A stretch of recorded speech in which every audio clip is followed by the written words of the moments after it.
Very good morning everyone, welcome back to CUT numbers. आज हम लोग डिस्कस करने वाले हैं 23 अप्रैल के current affairs. So let's begin. Indian Air Force is taking part in exercise Desert Flag 10, India's first prototype fast breeder reactor PFBR. ISRO's National Remote Sensing Center has developed a system called CROP. Word book and copyright day with static GK and at the end MCQ. Static GK क्यों? क्योंकि जो भी news का analysis है ना, वहां से अगर सवाल ना बने तो उसका स्टैटिक पोर्शन जो है वहां से सवाल बन जाता है। तो आपको न्यूज कॉन्टेक्स्ट देखना है, the current news, also the static portion of that. चलिए, तो एट द एंड एमसीक्यूज जितने भी मैं आपको दूंगी उसे सॉल्व किया करो, क्योंकि उससे एक पता चलेगा आपको कि पूरा एनालिसिस आपने कितने अच्छे से देखा है। जितने अच्छे से एनालिसिस देखो उतना ही बेटर तरीके से आप जवाब दे पाओगे इन एमसीक्यूज के, क्योंकि इसी से रिलेटेड ये सारे एमसीक्यूज रहते हैं। Excuse me.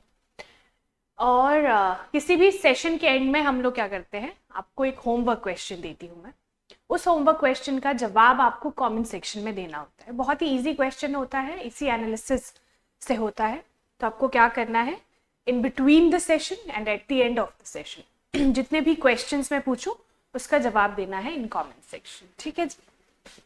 चलिए, तो लास्ट सेशन का क्वेश्चन क्या था, what is the capital of Saudi Arabia? आपको पता है, states and capitals and important nations और nations in news and its capitals बहुत ज्यादा इंपॉर्टेंट है। तो अभी Saudi Arabia was in news, so इसकी कैपिटल क्या है? रियाद। ठीक है जी, रियाद। और मैंने आपको बोला है कमेंट सेक्शन में जरूर इसका रिप्लाई किया करो जो भी क्वेश्चन मैं पूछती हूँ, ताकि आपके दिमाग में भी वो लंबे टाइम तक रहे, है ना। जितना आप रिएक्ट करोगे चीजों पे, आपके दिमाग में वो ज्यादा टाइम तक रहेगी। तो this is Saudi Arabia and this is Riyadh, RIYADH। अगर हम बात करें इसके आसपास के नेशंस की, तो कौन कौन से नेशंस आपको दिख रहे हैं? Yemen, Oman, UAE, Qatar, Kuwait, Iraq, Jordan, है ना। और यहाँ पे थोड़ा सा आपको इजिप्ट भी देखने को मिलेगा। तो सऊदी अरेबिया जो है बिल्कुल ही वेस्ट एशिया में आपको देखने को मिलेगा। गल्फ नेशंस हम इन्हें कहते हैं ना, गल्फ नेशंस, गल्फ नेशंस। इसके अलावा अगर आप वेस्ट में जाओ, है ना, रेड सी को क्रॉस करके वेस्ट में जाओ, lies Africa, African continent, African Nations. इधर आ जाएगा ईरान, है ना, और इस तरफ पाकिस्तान और साथ में ही इंडिया। तो ईस्ट में इंडिया देखने को मिलेगा। अगर आसपास के सीज, वाटर बॉडीज की बात करें तो यहाँ पे रेड सी है, मैंने आपको बताया रेड सी। इधर है Persian gulf, Persian gulf and gulf of Oman. ऐसे भी सवाल बन जाता है, जैसे कोई भी सी जो है बहुत ज्यादा न्यूज में अगर रहे तो आसपास के कौन कौन से नेशंस है जो इसके बॉर्डरिंग नेशंस है, या फिर आपको ऑप्शंस दिए जाएंगे 1 2 3 4, इनमें से कौन सा nation is not a bordering nation of Red Sea. ठीक है, रेड सी और गल्फ ऑफ ओमान और गल्फ ऑफ जो भी, जैसे पर्शियन गल्फ की बात हो रही है।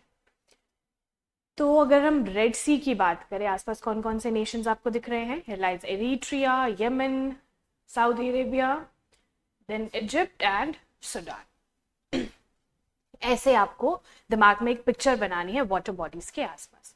इधर है अरेबियन सी, और अरेबियन सी के ईस्टर्न साइड में आपको पता है इंडिया, भारत आपको देखने को मिलेगा।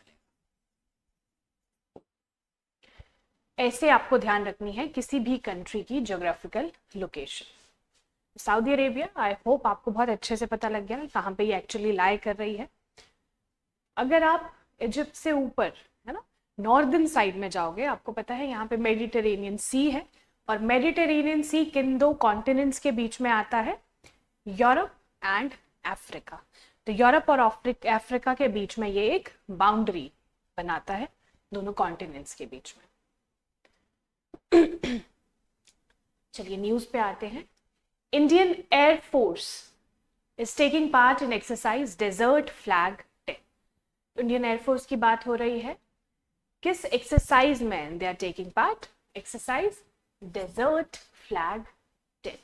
तो ये एक्सरसाइज है, इंपॉर्टेंट एक्सरसाइज है। इंडिया की एयरफोर्स अगर इसमें पार्ट ले रही है तो it has to do something with air force, है ना। एयरफोर्स अलग अलग देशों की एयरफोर्सेज इकट्ठा होके एक कोलैबोरेट करती है। चलिए हम देखेंगे exercise desert flag 10 from April 21 to May 8 2025। तो इसका पूरा टाइमलाइन रहने वाला है। अप्रैल 21 को ये स्टार्ट हो चुका है टिल 8th ऑफ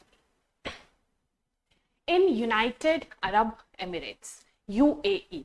अभी आपने देखा था जब मैंने आपको सऊदी अरेबिया का मैप दिखाया, उसके साउथ में आपको यूएई दिख रहा था, है ना। ऐसे ध्यान रखा करो और कोरिलेट किया करो चीजों को। तो यूएई में अप्रैल 21 को ये स्टार्ट हो चुका है और मई 8th तक it will go on. Exercise desert flag 10। अब ये है क्या, इसका कुछ स्टैटिक पोर्शन हम देखेंगे। It's a major multinational air combat exercise that trains different air forces under realistic war-like conditions। तो एक realistic war-like conditions create की जाती है और अलग अलग देशों के एयर कॉम्बैट एक्सरसाइज ये है ना, जिसमें डिफरेंट एयर फोर्सेस कंबाइन होती है और वो एक ऐसा रियलिस्टिक वॉर-लाइक कंडीशंस में काम करती है। IAF has deployed 2 powerful aircraft. तो यहाँ पे इंडियन एयरफोर्स की बात हो रही है कि IAF ने क्या डिप्लॉय किया है? 2 पावरफुल एयरक्राफ्ट, MiG-29, ठीक है, और दूसरा जैगवार। दोनों ध्यान रखेंगे, MiG-29 एंड जैगवार। यहाँ पे MiG-29 से आप एक और चीज ध्यान रख सकते हो कि अभी जब ये डिप्लॉय किया गया था, है ना, जब ये लाया गया था, इसको टोटल 50 इयर्स हो चुके हैं। MiG-29 and air superiority fighter, ये ध्यान रखेंगे। तो air forces from 12 countries, in total 12 countries है, जिसमें इंडिया भी शामिल है with United states, UK and France.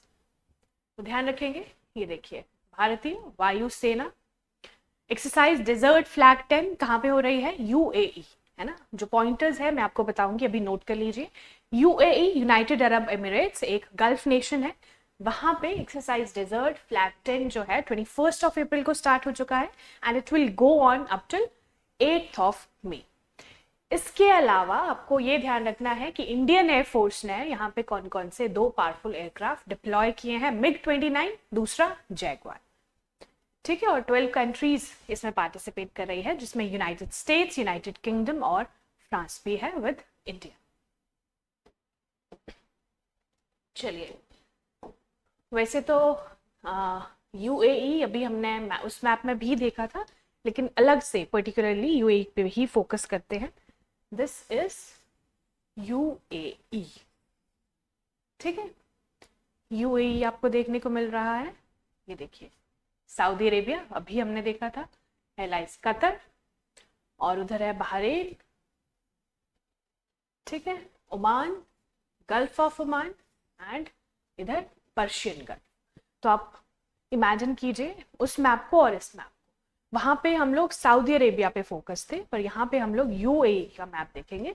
आसपास वाटर बॉडीज है, नॉर्थ में पर्शियन गल्फ, और इसके this direction is north east direction, gulf of Oman. आसपास बॉर्डरिंग नेशंस कौन से हैं? ओमान, सऊदी अरेबिया, ठीक है। 2 ही बॉर्डरिंग नेशंस है, ओमान एंड सऊदी अरेबिया, ध्यान रखेंगे। यूएई की कैपिटल आपको कमेंट सेक्शन में बताना है, ठीक है। गल्फ नेशंस है, इंपॉर्टेंट नेशंस रहते हैं, यूएई की कैपिटल आप मुझे कमेंट सेक्शन में बताओगे। चलिए, India's first prototype fast breeder reactor. अब यहाँ पे बात हो रही है इंडिया के पहले प्रोटोटाइप फास्ट ब्रीडर रिएक्टर की। Fast breeder reactor at Kalpakkam in Tamil Nadu is expected to be commissioned next year. It is expected to commission next year. तो ये अभी तक अंडर प्रोसेस है ना, ये बन रहा है और it will commission next year, अगले साल 2026 में। It marks a major step in the second stage of the India's 3-stage nuclear power program.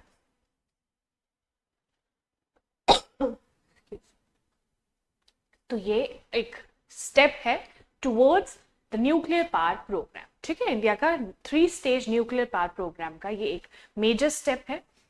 PFBR that is prototype fast breeder reactor, ये ध्यान रखेंगे ना, प्रोटोटाइप फास्ट ब्रीडर रिएक्टर।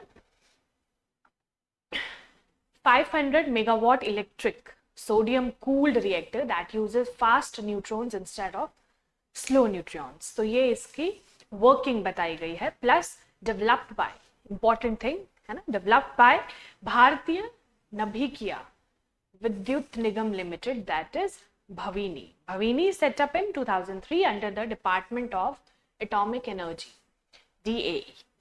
ये बहुत ज्यादा इंपॉर्टेंट है, इसे नोट कर लीजिए, ठीक है। ये जो इंडिया का पहला प्रोटोटाइप, फर्स्ट इन इंडिया, वैसे ही इंपॉर्टेंट रहता है। तो इंडिया का पहला prototype fast breeder reactor Kalpakkam Tamil Nadu में है ना, कमीशन होने वाला है अगले साल। उसको डेवलप किया गया है भारतीय नभिकीय विद्युत निगम लिमिटेड, भविनी, ठीक है, भविनी से याद रखिएगा। सेटअप इन 2003 में जो सेटअप हुआ था under the department of atomic energy. तो ये 2 पॉइंट्स नहीं भूलने हैं, ध्यान रखेंगे।